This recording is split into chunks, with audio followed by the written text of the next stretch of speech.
Dr. Ann Messer and Annie Albrecht, co-authors of the Corona Care Handbook, helping you handle the COVID-19 pandemic. I tell you, I just get goosebumps just hearing about what you're doing and about this new book. I mean, welcome. How are you guys doing? Where are you guys out there in Texas? Well, one of us is in Texas. That's me, and I'm Ann, and we've known each other for many, many years. Annie's actually in Denver, so we're doing this whole Corona remote thing, and it's actually working out really well for us. I think that's incredible. And just can we just tell people why we know each other? Do you want to take that one? Go for it, Joe. All right, I'll go for it. Yeah, you. No, you. No, this is like a Zoom wrap right there. There you go. Exactly. Well, Joe was my idol when I was a little kid because I really wanted to be on this amazing show called Zoom, and my dream came true. And so I came right after Joe. We actually never were actually on the television at the same time, but our group of the first 21 Zoomers in the first 3 years of that show have remained fast friends forever and ever. Yeah. And along with Christopher, who's our fearless leader in that neck of the woods. And so we all stay in contact, and it's been wonderful to follow along with Joe as he's developed his career and grown up, and we both became doctors of two different kinds, and who would have known, and we both play music and love our children and do all those things that people do when they get older. So it's kind of cool. One of my actually favorite nights that I've had in a really long time was several years ago when Joe and Tommy and me and Sophie and who else was there? Bernadette was singing. We all had this huge multi-hour jam session. Leon was jamming too. Oh yeah. Yeah. Oh, it was awesome. Dr. Ann was on the bass guitar, electric bass. Just, I mean, it was great. It was lovely. So tell us a bit about One Good Turn. Let's start there because it's such an incredible organization. Oh, thank you for saying that. Well, let's see. One Good Turn started about 4 years ago, which is amazing. Although it was in our hearts, I think, a long time before that. You know, I've been doing global medicine for a really long time. And Annie came on a trip that we can tell you the story of that trip maybe a little bit later in the show. But she came on the trip and had a totally different role, but was assigned to work with me in the medical unit. And we just got along incredibly well. And she saw way back from the beginning what One Good Turn might be able to be. So a few years after that, I had a good friend who asked me, why aren't you a 501c3? You know, you could actually get donations for what you do, which had never even run across my mind before. And we set up a nonprofit, and Annie came on board and took over basically everything, since I don't even know how to type. And we've grown it, and it's a great organization now. We've been on many, many trips and take care of people all over the world. And that's One Good Turn. It's changed a little bit since COVID, but we're still trying to do the same basic thing, which is educate people on basic illnesses and practical ways that they can take care of themselves and their family all over the world. And right now we're doing that right here in America. Yes, you are. And so Annie, Anne alluded to the story of how you guys got involved with each other. So what happened? Oh, it was a bit of a crazy story. Anne, feel free to jump in whenever you want. It was summer 2016. I was working with a completely different organization, a clean water organization out of Austin as well. And we were going to Kenya, where they put in sustainable water systems. I was a development and fundraising intern. I had no idea what I was getting myself into.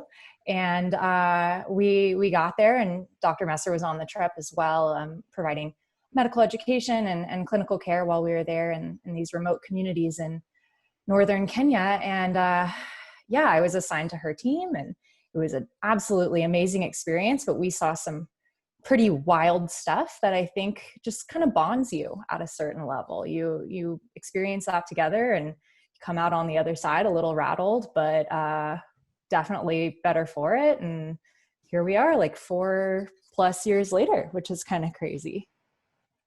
Wow.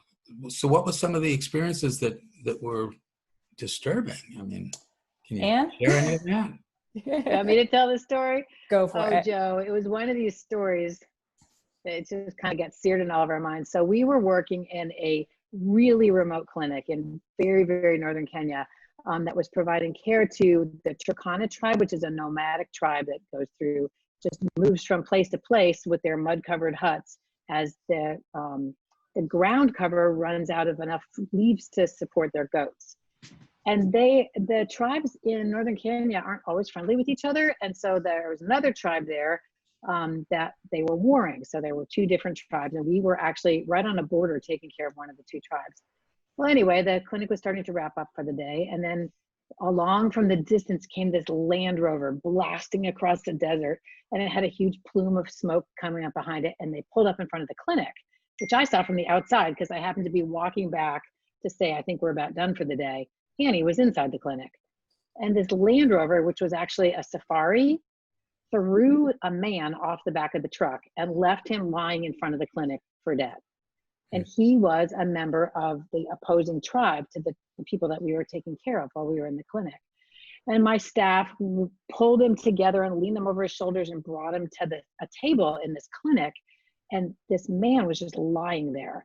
And I looked down at him, I looked up, and I touched him, and he was burning up with fever. And I put my stethoscope on his chest, and his heart made that love, love, love, love, dove, dove sound when your heart is barely even beating anymore. And I went, this guy's gonna die. This guy's gonna die right now. And I don't even know what language he's speaking.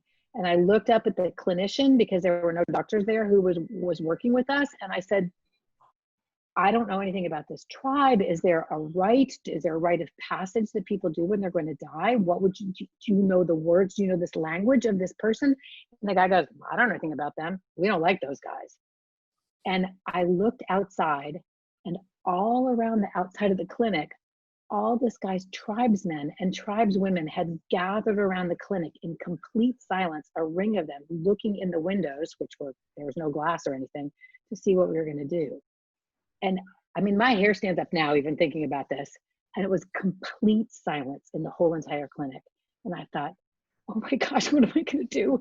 And I looked down at the ground, and there was a jerry can, a bucket full of something that they called surgical spirits, which I had learned earlier in the trip was rubbing alcohol. And I went, I think I can bring his temperature down in my head as fast as I can. Annie, grab gauze. We need gauze right now. And Annie's like, what? And she ran and grabbed gauze, and I poured this bucket of surgical spirits, which is rubbing alcohol, on the gauze and just slapped it on the guy and started swiping him down with rubbing alcohol, which very quickly dropped his temperature. And he popped back into being awake because he was in a coma beforehand. And he looked up at me, and can you even imagine what it must have been like for that guy to come back alive again and see this white chick staring down at him? And we completely resuscitated this guy. We wrapped him, wiped him in alcohol over and over again. I put the team on it. I taught Annie how to do that. The clinician, grudgingly, since he saw that we kept this guy alive, started an IV on him for me, which was really important because I had no idea of his HIV status, and their IV needles were really big and really hairy looking. And I taught the kids, the interns at that point, Annie was sort of a kid, how to do a fluid resuscitation and take blood pressure, and we saved the guy's life. And it was absolutely amazing because we did it in front of, I don't know what, 300 people. I mean, there were so many people watching us. It was crazy. But afterwards, I mean, I didn't give Annie 2 seconds to calm down. She and 2 or 3 other members of the team were just absolutely unbelievable. And afterwards, we sat down, and we were all kind of shaking because it was such a crazy experience. And I looked at Annie, and she had one little tear running down her eye. And she looked at me and said, I've never done anything like that before. No.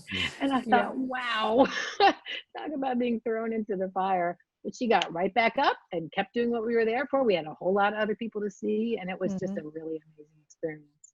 For someone with no medical experience at all, it was something else. It was an experience. Yeah. Brilliant. What a brilliant insight how to save someone's life. Stretch the canvas, brush with